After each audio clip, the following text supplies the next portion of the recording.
जुलाई महीनो पण अर्धो पूरो थई गयो परंतु वरसादनी घट हजू पूरी नथी थई।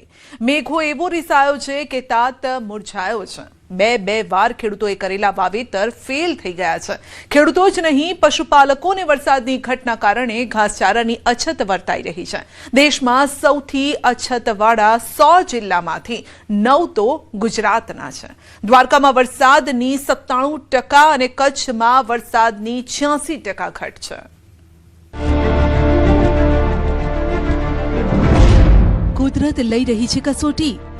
આ સાલ આછા વરસાદને લીધે પહેલા ઉનાળાનું બિયારણ ફેલ ગયું, બીજી વારનું પણ 10 દિવસ વરસાદ ખેંચાયો એટલે ફેલ ગયું, ત્રીજી વાર કપાસનું વાવેતર ઉગીને તૈયાર છે પણ વરસાદની રાહ જોઈને બેઠા છે। ખેડૂતને જીવવા દેશે કે નહીં?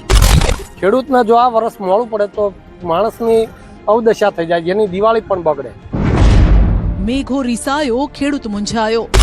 હાલમાં અમારે દૂધી ને તુરિયાનું વાવેતર પહેલા બી કર્યું હતું, 2 વાર અમારે નુકસાની વેઠવી પડી છે। વરસાદની રાહ જોઈએ છે અમે લોકો, પણ વરસાદ આવે ને જાય, આવે ને જાય। ખેડૂતોના ચહેરા પર ચિંતાના નિશાન અને નિરાશા। આ દર્દ ભરી વ્યથા કહી રહી છે કે શું કરવાનું। 2 હાથવાળો કાળા માથાનો આ માનવી કરે તો શું કરે? કુદરત રૂઠે તો ખેડૂત ક્યાં જઈને રડે, કોને જઈને કહે? ખેડૂતોના પેટ પર કુદરતનો ઘા,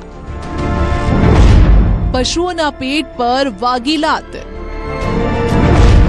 વાવણીના નથી ઠેકાણા, ઘાસચારાની પણ છે અછત। મેહોલીઓ રીઝતો નથી। વરસાદની ઘટના કારણે ખેત પેદાશો ઉત્પાદનમાં ખોટ તો દેખાઈ જ રહી છે।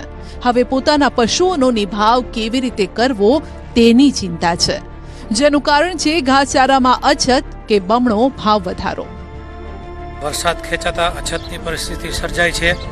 અત્યારે પશુઓનો નિભાવ કરવો બહુ જ મુશ્કેલ થઈ ગયો છે। લીલા સૂકા ઘાસના અત્યારે મળતું નથી। 2 વાર વાવેતર કર્યું, માથે પડ્યો।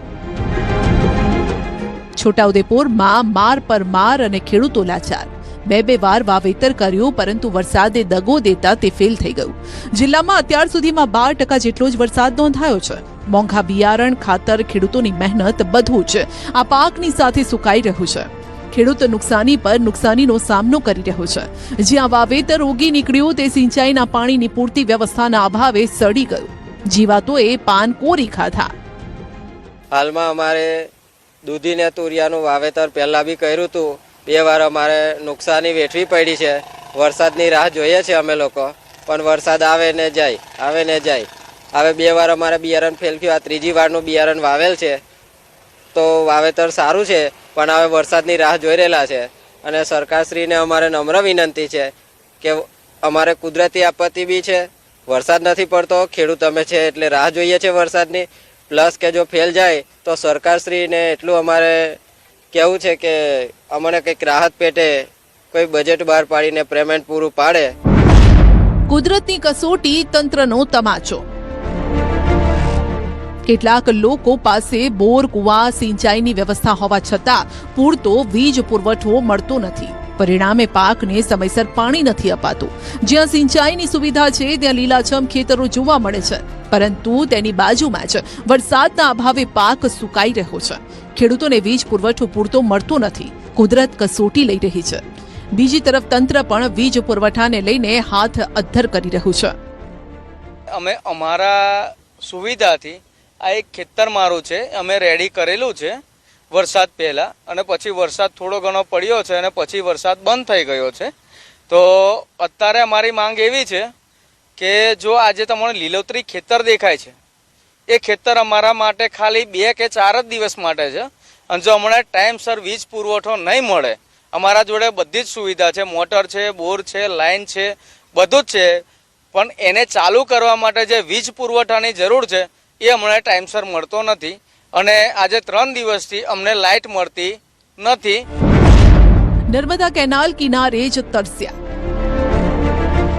વીજ પુરવઠાના જ ધાંધ્યા નથી, સિંચાઈની સુવિધાનો પણ અભાવ છે। આમ તો બોડેલી તાલુકામાંથી નર્મદાની મુખ્ય કેનાલ પસાર થાય છે, છતાં પણ કેનાલની આસપાસના ખેડૂતો સિંચાઈના પાણી માટે વલખા મારી રહ્યા છે। માઇનર કેનાલો સૂકી છે, ખેતરો સુધી પાણી કેવી રીતે પહોંચે? કે અમારા વિસ્તારમાં પાણીની સમસ્યા તો વર્ષોથી જ છે અને આ સાલ આછા વરસાદને લીધે પહેલાં ઉનાળાનું બિયારણ ફેલ ગયું, બીજી વારનું પણ 10 દિવસ વરસાદ ખેંચાયો એટલે ફેલ ગયું, ત્રીજી વાર કપાસનું વાવેતર ઉગીને તૈયાર છે પણ વરસાદની રાહ જોઈને બેઠા છે પણ કોઈ વરસાદના એધાન દેખાતા નથી. તો સરકારને એટલું જણાવું કે હેરન સિંચાઈ યોજના જે ચલામલી પંથકમાં અત્યારે બન્યું છે એમાંથી કોઈક નહેર જેવું ભવિષ્ય માટે કરે અને અત્યારે અમને બિયારણ અથવા કોઈ કીટ એવી આપે તો થોડીક આર્થિક રીતે ખેડૂત થોડોક એમ કે પગભર થાય. વરસાદ ખેંચાતા ડાંગરની ખેતી પર સંકટ. ખંભાત તાલુકો અને તેનો ભાલ વિસ્તાર ગુજરાતમાં સર્વોત્તમ ડાંગર પકવતા વિસ્તાર તરીકે ઓળખાય છે, પણ આ વર્ષે કુદરતે ખેડૂતોને ક્યાંય ન રાખ્યા. જુલાઈ મહિનો પણ હવે ધીમે ધીમે પૂરો થવા લાગ્યો, છતાં ડાંગરની ખેતીને અનુકૂળ વરસાદ નથી. ભાલ વિસ્તારના 25 ગામોમાં ડાંગરની ખેતી પર સંકટ છે. ખેડૂતો કંઈ પકવી શકશે નહીં તો ખાશે શું? આણંદ જિલ્લાનું ખંભાત તાલુકાનું અમારા ભાલ વિસ્તારના 25 ગામ જેમાં અમારી ખેતી ડાંગરની ઉપર નિર્ભર છે. ખેડૂતને જો આ વર્ષ મોડું પડે તો માણસની અવદશા થઈ જાય, જેની દિવાળી પણ બગડે. હવે અમારે આ કેનાલોમાં પાણી નથી, ઉપરથી વરસાદ નથી. ડાંગરનું ધરું બતાવ્યું, ડાંગરનું ધરું પણ સુકાઈ ગયું, પાણી ના આવ્યું. એટલે હવે અમે આ નહેર ખાતાવાળાને રજૂઆત કરીને થાકી ગયા પણ અમારું કોઈ સાંભળતું જ નથી. અને અત્યારે ગંભીર આ સરકાર અમારું કોઈ સાંભળવા તૈયાર નથી. કેનાલો ખાલી, ખેડૂત કેવી રીતે કરે ખેતી? ડાંગર જ આ જીવિકાનું મુખ્ય સાધન છે. ડાંગરની ખેતી પર નપતા આ ગામોના ખેડૂતોએ ખેતરમાં નાખેલું ડાંગરનું ધરું બળી ગયું. કુદરત રૂઠી છે ને સરકાર ખેડૂતોનું કંઈ સાંભળતી નથી. કેનાલો ખાલીખમ છે. સિંચાઈનું પાણી ખેડૂતોને મળે તો ડાંગરની ખેતીમાં ખેડૂતોના કંઈ દી વળે, નહીતર ખરીફ સિઝન બગડી તો ખેડૂતોની દિવાળી પણ બગડી સમજો. આણંદ જિલ્લાના ખંભાત તાલુકાના ભાલ વિસ્તારના 25 ગામડા ગુજરાતની બેસ્ટ ક્વોલિટીની ડાંગર પકવતો વિસ્તાર છે આ, જેમાં અત્યારે કોઈ ઉપરથી વરસાદ નથી, નીચે કેનાલો જો બિલકુલ પાણી નથી અને આ સરકાર કોઈ સાંભળતી નથી, પાણી આપતી નથી અને નહેર ખાતાના એન્જિનિયરોને કમ્પ્લેન કરીને થાકી ગયા. કોઈ સાફ સફાઈ નથી, નકરો કચરો પડ્યો છે કૂવામાં, પાણી આગળ આવતું નથી ક્યાંય આવે તોય. અને આ ગેટો જુઓ, ગેટો બધા તૂટેલા છે, કોઈ પણ રિપેરિંગ કામ થતું નથી અને અમારા ધરું બિલકુલ સુકાઈ ગયા છે. અને આ વિસ્તાર અમારી ડાંગર ઉપર અમે ખેડૂતો નિર્ભર છીએ આ વિસ્તારના. હવે અમારી દિવાળી તો આખી બગડી જ છે, અમારે જવું તો ક્યાં જવું? વરસાદની ઘટ, ઘાસચારાની અછત. લીલો ઘાસચારો તો ગાયબ જ થઈ ગયો. ભડકે બળતા ઘાસચારાના ભાવ. વરસાદની ખેંચ માત્ર ખેડૂતોને જ પરેશાન નથી કરતી, પરંતુ આપણા ઘર સુધી જે દૂધ પહોંચાડે છે તેવા પશુપાલકો પણ આ બંને વિકટ પરિસ્થિતિનો હાલ ગંભીરતાપૂર્વક સામનો કરી રહ્યા છે, કારણ કે ઘાસચારાની અછત સર્જાય છે. ઘાસચારા વિના પશુઓને પાલવવા કેવી રીતે તે સવાલ હવે પશુપાલકોને મૂંઝવી રહ્યો છે, કેમ કે મેઘાના પાપે હવે ભડકે બળી રહ્યા છે નીરણના ભાવ. માલ ઢોરને સાચવવા કેવી રીતે? વરસાદ ખેંચાતા અછતની પરિસ્થિતિ સર્જાય છે. અત્યારે પશુઓનો નિભાવ કરવો બહુ જ મુશ્કેલ થઈ ગયો છે. લીલા સૂકા ઘાસના અત્યારે મળતું નથી. ગૌશાળાના સંચાલકોની જ નહીં, આ વેદના છે ગુજરાતના વિવિધ જિલ્લાઓના પશુપાલકોની, જ્યાં પશુપાલકોને પોતાના સગા દીકરા સમાન માલઢોરને સાચવવા મોંઘા પડી રહ્યા છે. અણધારી આફત આવી પડતા પશુપાલકો મુશ્કેલીમાં છે. રાજકોટની કિસાન ગૌશાળામાં 2500 કરતાં વધુ પશુ આવેલા છે, એટલે રોજના 2 લાખ રૂપિયાના ઘાસની જરૂર પડે. પરંતુ વરસાદની ઘટના કારણે ઘાસચારાના ભાવ ડબલ થઈ ગયા. લીલું ઘાસ જે 60 થી 70 રૂપિયા મણ મળતું હતું તેના ભાવ 120 રૂપિયા થઈ ગયા. સૂકો ઘાસ જે 300 રૂપિયા મણ મળતું હતું તે પણ 400 થી 500 રૂપિયા ભાવ બોલાઈ રહ્યો છે. વિચારો, જો ગૌશાળાની આવી સ્થિતિ હોય તો પશુપાલકોની સ્થિતિ શું હશે? હવે ગૌશાળાના સંચાલકોને સરકાર પાસે મદદની આશા છે. આજથી 3-4 મહિના પહેલાં 50, 60, 70 રૂપિયા સુધી હતા લીલા ઘાસના, જેના અત્યારે 120-130 રૂપિયા થઈ ગયા છે અને સારા માલના 150 રૂપિયા સુધી ભાવ છે. અને સૂકા ઘાસના આજથી 2 થી 3 મહિના પહેલાં 200-250 રૂપિયા હતા, જેના અત્યારે 450 થી 500 રૂપિયા 20 કિલોના થઈ ગયા છે. ગૌશાળા ગઈ તો 180 થી 200 ગૌશાળા પાંજરાપોળ છે, જેની અંદર 50,000 જેટલા પશુઓનો નિભાવ થઈ રહ્યો છે. એક પશુને લીલું ઘાસ હોય તો 20 કિલો જોઈએ અને સૂકું હોય તો 5 થી 8 કિલો સુધી જોઈ શકે. તો લાખો કિલો રોજ ઘાસની જરૂરિયાત છે. એની સામે અત્યારે વરસાદ ખેંચાતા પરિસ્થિતિ ભયંકર મુશ્કેલી વધી રહી છે સંસ્થાઓની. તો સરકારશ્રીને અમારી વિનંતી છે અને કે સૂકું ઘાસ જે વીડીનું ફોરેસ્ટનું રિઝર્વ પડ્યું હોય તે તાત્કાલિક ગૌશાળા પાંજરાપોર તથા પશુપાલકોને આપે તો સંસ્થા અને પશુનો નિભાવ કરવો સરળ પડશે. રાજકોટ જિલ્લામાં 180 થી વધુ ગૌશાળાઓ આવેલી છે. 50,000 થી વધુ પશુઓ આવેલા છે જેમને લાખો કિલો ઘાસની જરૂર પડતી હોય છે. હાલ આ ઘાસ રાજકોટથી 250 કિલોમીટર દૂરથી મંગાવવું પડે છે. હાલ અનેક ગૌશાળાઓ એવી છે જેમની પાસે માંડ 1 કે 2 દિવસનું ઘાસ બચ્યું છે. આ વખતે વરસાદ ખેંચાઈ રહ્યો છે અને જેમની સીધી અસર અત્યારે ગૌશાળાઓ પર જોવા મળી રહી છે. રાજકોટ જિલ્લામાં આશરે 180 થી 200 જેટલી ગૌશાળાઓ આવેલી છે અને જેમાં 50,000 કરતાં પણ વધુ પશુઓ આવેલા છે. આ પશુઓને જે ઘાસ ખવડાવવાની અત્યારે જે છે ઘટ સર્જાઈ છે. ખાસ કરીને જે અત્યારે જે ઘાસના ભાવ છે તે પણ બમણા થઈ ગયા છે. પહેલાં 60 થી 70 રૂપિયા કિલો વેચાતું ઘાસ છે તે અત્યારે 120 રૂપિયાની આસપાસ જે વેચાઈ રહ્યું છે. ખાસ કરીને એક પશુને સૂકું ઘાસ છે તે આશરે 20 કિલોની આસપાસ જોતું હોય છે. 5 કિલો જેટલું સૂકું ઘાસ જોતું હોય છે અને જે લીલું ઘાસ છે તે પણ જે મોટા પ્રમાણમાં જોતું હોય છે. એટલે કે અત્યારે ગૌશાળામાં એક પશુ દીઠ જે છે એ ખર્ચમાં પણ બમણો વધારો થયો છે. રાજ્ય સરકાર હાલ તાત્કાલિક ગૌશાળાઓને મદદ કરે તેવું ગૌશાળા સંચાલકો કહી રહ્યા છે. સમય જેમ જેમ વીતતો જશે તેમ તેમ ગૌશાળા સંચાલકોની હાલત વધુ કફોડી થશે. આ પહેલા જ્યારે માવઠું થયું હતું ત્યારે પણ ઘાસચારો બગડી ગયો. હવે વરસાદની ઘટના કારણે ઘાસચારાની અછત છે. માટે ગૌશાળા સંચાલકોએ કલેક્ટરને આવેદનપત્ર પાઠવ્યું કે સરકાર જલ્દી ઘાસચારાનું વિતરણ શરૂ કરે. વીડીઓનું જે ફોરેસ્ટ વિભાગનું રિઝર્વ ઘાસચારો હોય એ ઘાસચારો કલેક્ટરશ્રી દ્વારા અને સરકારશ્રી દ્વારા આ બધી જ ગૌશાળાવાળાને જો ઉપલબ્ધ કરાવવામાં આવે તો આ ગૌશાળા અને પાંજરાપોળ હલાવવા માટે ખૂબ જ અનુકૂળ રહે. નહીંતર ખૂબ જ મુશ્કેલી છે.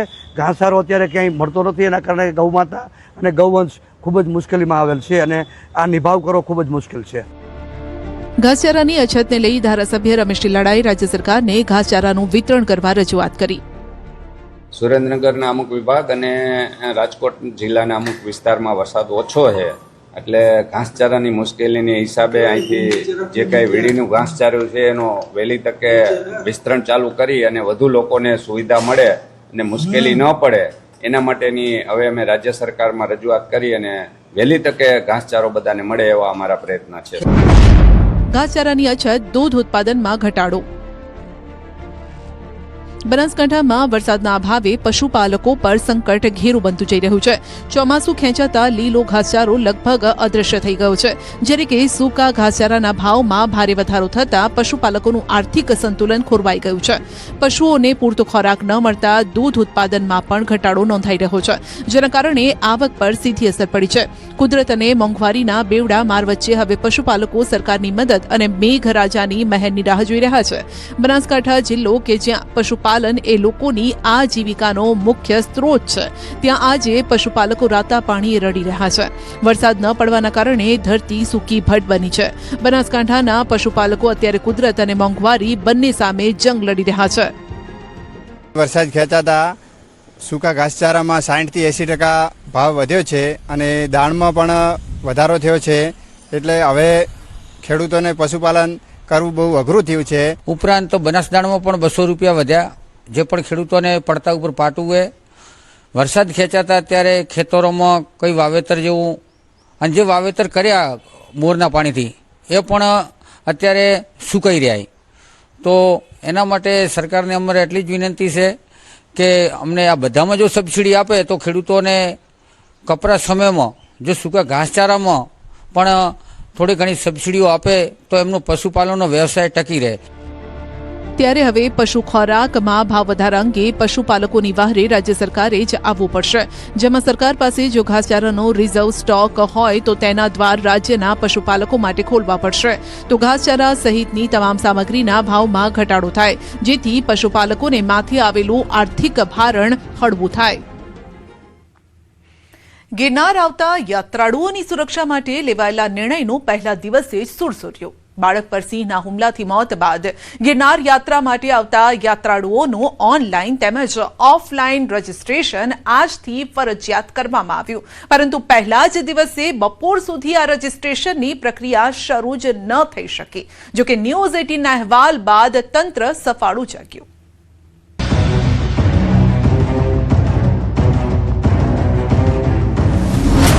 પ્રવાસીઓ ઉત્સુક પણ તંત્ર નીરસ. पहला दिवस ही गिरनार पर फर्जियात रजिस्ट्रेशन नो फियास्को. कुछ एंट्री करवाई नहीं, यहाँ पे चेकिंग हुआ और हम लोग रात को ऑलमोस्ट 10-11 बजे चालू किया चढ़ने के लिए और ऑल दो हम लोग 4 बजे तक ऊपर पहुँच गए थे गुरु शिखर पे और हम लोग ने आराम से दर्शन कर लिया और नीचे अभी उतरने के लिए चालू हो गए. ऊपर से नीचे तक कुछ रजिस्ट्रेशन टीम के नहीं. ગયા શનિવારે એક હૃદયદ્રાવક અને રૂવાડા ઊભા કરી દે તેવી ઘટના બન્યા બાદ જૂનાગઢનું તંત્ર આખરે જાગ્યું અને નિર્ણય લીધો કે હવે ગિરનાર પર્વત ચડતા યાત્રાળુઓએ ફરજિયાત ઓનલાઈન અને ઓફલાઈન રજીસ્ટ્રેશન કરાવવું પડશે. યાત્રાળુઓએ આઈડી પ્રૂફ ફરજિયાતપણે સાથે રાખવું પડશે. ગિરનાર પર્વત પર દર્શનાર્થે આવતા હજારો યાત્રાળુઓની સુરક્ષાને સર્વોપરી ગણીને વહીવટીતંત્રએ આ અત્યંત મહત્વપૂર્ણ નિર્ણય લીધો. યાત્રાળુઓની સુવ્યવસ્થિત અવરજવર સુનિશ્ચિત કરવા, તેમની ચોક્કસ સમયસર માહિતી મેળવવા અને કોઈપણ પ્રકારની આપત્તિ કે કટોકટીના સમયે ઝડપી અને અસરકારક પ્રતિસાદ આપી શકાય તે હેતુથી પ્રાયોગિક ધોરણે in out online registration system અમલમાં મૂકવાનો નિર્ણય લેવાયો. જો કે નિર્ણયના 24 કલાક બાદ ના તો આનો અમલ જોવા મળ્યો, ના અમલવારી. આપને યાદ અપાવી દઈએ કે ગયા શનિવારે એટલે કે 11 જુલાઈના રોજ વહેલી પરોઢે ખેડા જિલ્લાના મહેમદાવાદ તાલુકાના મોડજ ગામથી આવેલ પરિવાર ગિરનારના પગથિયા ચડતો હતો. માંડ 50 પગથિયા ચઢ્યા બાદ પ્રવાસી પરિવારના 11 વર્ષના મયુરને ત્યાં હાજર સિંહો ખેંચીને જંગલમાં લઈ ગયા ને બાળકને ફાડી ખાધો. આ ઘટના બાદ ત્યાં હાજર તમામ લોકો સ્તબ્ધ રહી ગયા. પરિવાર પર આપ ફાટ્યું. પ્રવાસીઓની ચિંતા વધી કે તેમની સુરક્ષાનું શું, જે બાદ તંત્રએ ગઈકાલે પ્રવાસીઓની નોંધણીનો નિર્ણય લીધો કે જૂનાગઢમાં ગિરનાર ચડવા માટે હવે નોંધણી જરૂરી રહેશે. ગિરનાર ચડતા લોકોએ આજથી એટલે કે 18 જુલાઈથી ફરજિયાત રજીસ્ટ્રેશન કરાવવું પડશે. પરંતુ જ્યારે અમારી ટીમે સ્થળ પર જઈને જોયું તો ભક્તો નોંધણી વગર જ સવારે ચડ ઉતર કરતા હતા. ઇન અને આઉટ QR કોડ પણ હજુ લગાવાયો ન હતો. એટલે તંત્ર પોતે લીધેલા નિર્ણયમાં ઊણું ઉતર્યું અને અમલવારી સવારે શરૂ ન કરાવી શક્યું. વહીવટી તંત્ર દ્વારા શુક્રવારના સાંજે એક જાહેરાત કરવામાં આવી કે ગિરનાર પર્વત પર જતા તમામ શ્રદ્ધાળુઓની એન્ટ્રી અને એક્ઝિટની છે તે રજીસ્ટ્રેશન થશે. પરંતુ આપ જોઈ શકો છો કે આ ગિરનાર સીડી છે અને અહીં જે એન્ટ્રી ગેટ છે, અહીં એન્ટ્રી ગેટ પર પહેલાની જેમ ફક્ત પ્લાસ્ટિક ચેકિંગ જ કરવામાં આવે છે, નહીં કે રજીસ્ટ્રેશન. ઓનલાઈન અને ઓફલાઈન બંને રજીસ્ટ્રેશન છે તે કરવામાં અહીંથી જ આવવાનું હતું. વહીવટી તંત્ર દ્વારા તેમની ટીમો પણ ઉતારવામાં આવવાની હતી, પરંતુ આજે વહેલી સવારથી જ ગિરનારની સીડી પર કોઈ પણ જાતનું રજીસ્ટ્રેશન કે કોઈ પણ વ્યવસ્થા અહીં જોવા મળતી નથી. એટલે કે તંત્રની જે મોટી મોટી જાહેરાતો છે તેનો ફિયાસ્કો થયો છે અને શ્રદ્ધાળુઓનું કહેવું છે કે ખરેખર આ રજીસ્ટ્રેશનની પ્રક્રિયા કરવી જોઈએ. જ્યારે કે બીજી તરફ પ્રવાસીઓ રજીસ્ટ્રેશન કરાવવા માટે ઉત્સુક દેખાયા, કારણ કે સવાલ તેમની સુરક્ષાનો હતો. પણ વ્યવસ્થા ન હોવાથી યાત્રાળુઓને પણ મુશ્કેલી નડી. બીજું કે રજીસ્ટ્રેશનની પ્રક્રિયા પણ ગૂંચવણભરી લાગતા ગ્રામ્ય કક્ષાના લોકોને સમજવી સરળ ન હતી. ત્યારે આ અંગે અમે પ્રવાસીઓનો મત લેવાનો પ્રયત્ન કર્યો તો તેમનું કહેવું છે કે આ નિર્ણય પ્રવાસીઓના હિતમાં છે. नहीं रजिस्ट्रेशन वगैरह कुछ नहीं किया. जो एंट्री होती है वहाँ पे नॉर्मली जो हमेशा चेक करते हैं प्लास्टिक वगैरह जो वैसे ही चेक किया है. बाकी ऐसे कुछ रजिस्ट्रेशन या कुछ पूछताछ वगैरह कुछ ऐसे किया है नहीं. क्या कहोगे, क्या व्यवस्था होनी चाहिए यहाँ पे? नहीं होनी चाहिए. सडनली जो लास्ट वीक जो 11 साल के बच्चे की जो डेट हुई है वो हिसाब से तो बहुत कड़ी सुरक्षा होनी चाहिए. જો કે ન્યૂઝ 18ના અહેવાલ બાદ તંત્ર સફાળું જાગ્યું અને ગિરનાર પર જતા શ્રદ્ધાળુઓનું રજીસ્ટ્રેશન બપોરે 2 વાગ્યા બાદ શરૂ કરાયું. હાલ અહીં આવતા પ્રવાસીઓના રજીસ્ટ્રેશન કરવાની જવાબદારી પોલીસ જવાનોને સોંપવામાં આવી છે. નોંધણીની આ પ્રક્રિયા ગિરનારની સીડીના એન્ટ્રી પોઈન્ટ પર શરૂ કરાઈ છે. અત્યારે આ સિસ્ટમ છે ચાલુ થઈ ગઈ છે અને ત્યાં એમનો 20 લોકોનો અંદાજિત સ્ટાફ અત્યારે છે અને આ સિસ્ટમ અત્યારે કાર્યરત થઈ ગઈ છે. લેટ થવાનું કારણ કે આ જે સિસ્ટમ છે એ આખું નવું છે અમારા માટે પણ અને સ્ટાફને પણ એક બેઝિક આપણે તાલીમ ખાલી આપેલી છે. તો એના કારણે જે છે આપણે એવું કંઈ લેટનું હતું ને, પણ આપણે આજના દિવસે ચાલુ કરવાનું હતું, તો આજના દિવસે આપણે ચાલુ કરી દીધું છે. એવું કોઈ સ્પેસિફિક સમય હતો નહીં કે કેટલા વાગે કરશું, આજના દિવસે ચાલુ કરવાનું હતું, તો અત્યારે. જો કે યાત્રિકો સીધા વેબસાઇટ પર જવા માંગતા હોય તો તેઓએ register.bhavnathtemple.com લિંક ઓપન કરીને તેઓ પોતાની નોંધણી કરાવી શકે છે. આ ઉપરાંત ગિરનાર પર્વત પર આરોહણ શરૂ કરતા પહેલા તમામ યાત્રિકોએ નવી સીડી પાસે નવા એન્ટ્રી પોઈન્ટ પર મૂકવામાં આવેલી સ્ટેન્ડી પરનો QR કોડ સ્કેન કરવાનો રહેશે. આ વેબસાઇટ કે QR કોડ મારફતે પોર્ટલ પર તેમની એટલે કે પોતાની જરૂરી વિગતો ભરવાની રહેશે. ત્યારબાદ જ્યારે યાત્રિકો પોતાની યાત્રા અને દર્શન પૂર્ણ કરીને હેમખેમ નીચે પરત ફરે છે ત્યારે ફરજિયાતપણે ફરીથી આ પોર્ટલ પર આઉટ એન્ટ્રી કરવાની રહેશે. આનાથી તંત્રને પર્વત પર હાલમાં કેટલા યાત્રિકો છે તેની ચોક્કસ સંખ્યા મળી રહેશે. જે યાત્રિકો પાસે સ્માર્ટફોન ઉપલબ્ધ નથી અથવા જેમણે ઓનલાઈન પ્રક્રિયામાં મુશ્કેલી પડતી હોય તેમણે ચિંતા કરવાનું કોઈ કારણ નથી. તેમની સુવિધા માટે સ્થળ પર જ વહીવટી તંત્ર અને વન વિભાગનો સ્ટાફ ફરજ પર રહેશે, જે તેમની મદદ કરશે અને પોતે જ રજીસ્ટ્રેશન પણ કરી આપશે. આ નોંધણી વિનામૂલ્યે અને સરળતાથી થઈ શકશે. આપણે આ જે ઓનલાઈન રજીસ્ટ્રેશન છે એ હાલ પ્રાયોગિક ધોરણે register.bhavnathtemple.com આ સાઇટ ઉપર આપણે ચાલુ કર્યું છે, અને એમાં કોઈ પણ તમારું જે આઈડી કાર્ડ છે એ તમે રજૂ કરો તો એનાથી તમે એક રજીસ્ટ્રેશન કરી શકો. એની સાથે સાથે જો કોઈ વ્યક્તિ મોબાઈલનો ઉપયોગ ના કરતા હોય તો ત્યાં સ્થળ ઉપર ઓફલાઈન રજીસ્ટ્રેશનની પણ વ્યવસ્થા કરવામાં આવેલી છે. ન્યૂઝ 18ના અહેવાલ બાદ તંત્રએ નોંધણી શરૂ કરી, જેને સારો પ્રતિસાદ પણ મળી રહ્યો છે. ગિરનાર આવતા યાત્રાળુઓ આ નિર્ણયને આવકારી રહ્યા છે. ન્યૂઝ 18ને પ્રકાશિત કરેલા અહેવાલ બાદ તંત્ર સફાળું જાગ્યું છે. આપ જોઈ શકો છો કે અહીં જે શ્રદ્ધાળુઓ છે તેની હાલ એન્ટ્રી છે તે થઈ રહી છે. મોબાઈલ દ્વારા શ્રદ્ધાળુઓ એન્ટ્રી કરી શકે છે અને એન્ટ્રીની અંદર પોતાનું નામ, આધાર કાર્ડ, ઓળખ કાર્ડ અને તમામ જે વિગતો છે તે ભરવાની હોય છે. અને બાદમાં જે ગિરનારની સીડી છે ત્યાં પણ એક સ્ટાફ રાખવામાં આવ્યું છે ને તે સ્કેન કર્યા બાદ જ તેમાં એન્ટ્રી થઈ જશે.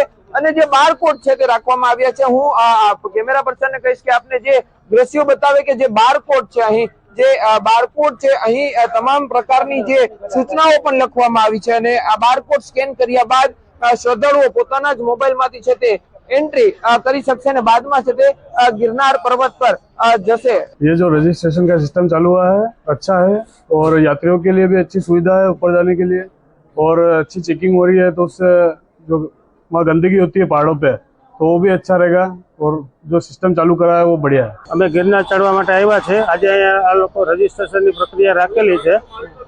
પોલીસ ખાતું મદદ કરે છે રજીસ્ટ્રેશન માટે, કારણ કે યાત્રાળુઓને હજી તો પહેલો દિવસ છે એટલે ખબર ન હોય એટલે પોલીસ ખાતું મદદ કરે છે વિગત ભરાવામાં. આનાથી તંત્રને ખબર પડે કે ઉપર કેટલા વ્યક્તિઓ ગયા છે, કાંઈ પણ ઘટિત બનાવ બને તો તંત્ર પાસે આની માહિતી રહે. આમ હાલ તો આ સુવિધા માત્ર સીડીનો સ્ટાર્ટિંગ પોઈન્ટ છે ત્યાં શરૂ કરાઈ છે.